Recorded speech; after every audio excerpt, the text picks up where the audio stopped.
Hey, what's going on, everybody? I'm glad to be back with you. I just wanted to answer a few questions. I mentor several authors and storytellers. I wanted to make this video to answer some of the main questions that I get. One thing that authors ask me, what is my steps to starting a story, to writing a story? One of the number one thing that I do, and you should do, now think of a story idea. I first I mow it over and I think, is this an original concept? That's the number one thing that I want personally. That it has to be an original, it has to be an original concept. Because what you don't want to do is write a story that is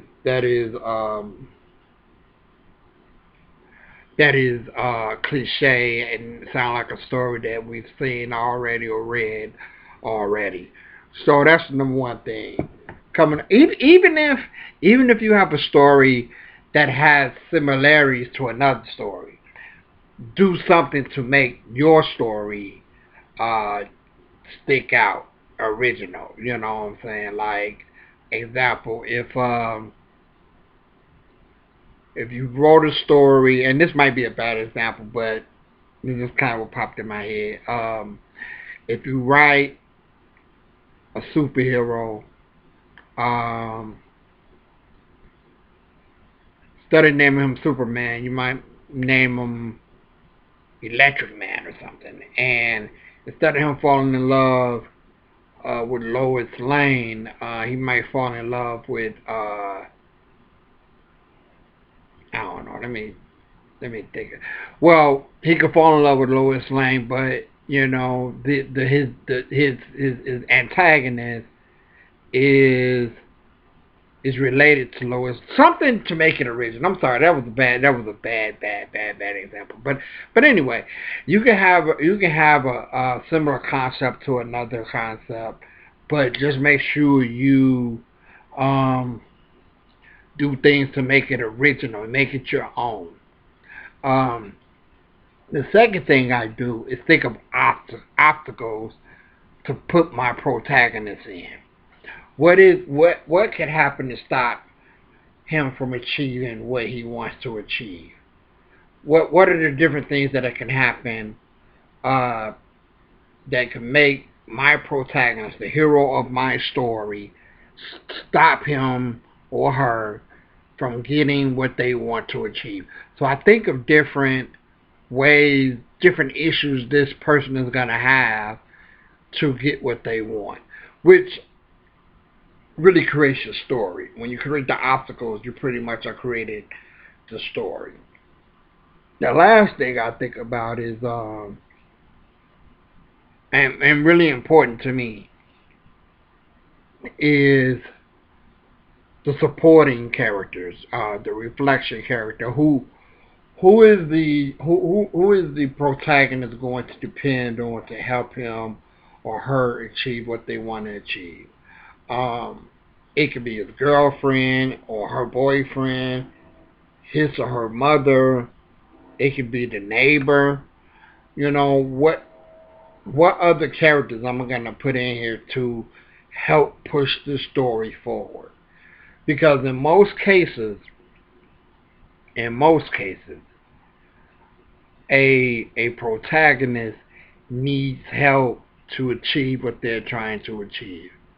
In some cases, not, but in most cases, it just helps for a better story. Number four, and very important with number four, I think what would be a nice subplot to ride on. Subplot works when your plot isn't moving. Your subplot will carry the story. So the subplot is really the heart and soul of your story. Remember that.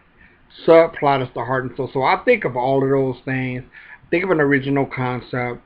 I think of obstacles. I think of supporting characters, and I think of subplots. And once I start really getting that all in my head and I start to see the vision for it, then I start writing my story. That is what you have to do. That's what you should do to really come up with a great story concept, and I would say overall, I think about my story in here for a long period of time before I actually sit down and write it. I really develop it in my mind. I don't write outlines, and I really do. So I develop the story up here, and then when I'm feeling comfortable with it, once I feel like I know the story, I feel like I know these characters, I feel like I know where it's going, I sit down and I'm confident in writing it. That's all you need to do. Whether you're telling your own story or a fiction story, visualize the story in your mind first. Oh, and one bonus thing, and I do this. If you write a fiction story, it don't matter what story you write, if it's your own story or a fiction story, one thing that I do before I even start writing, I know how my story is going to end. Once you know how your story is going to end, it's going to give you limitless opportunities to make a great story because you know where the story is ultimately going. I don't know if a lot of authors do that, but when I think of a story, I also think on how it's going to end. And so when I sit down, I know exactly where I'm going with it because I already know the ending. And once you know the ending, it gives you the opportunity to um, to control the direction of it, slow it down, speed it up, wherever the story is going, because you know ultimately how it's going to end. It gives you a lot of room to do a lot of things because you know how it's going to end. So I'm D Revolution. Please comment, subscribe. You got any questions, put it in the comment area for me, and I will try to get them answered. Please like and subscribe to my page. Join my Facebook group, Black Books for the United States, on Facebook. Peace.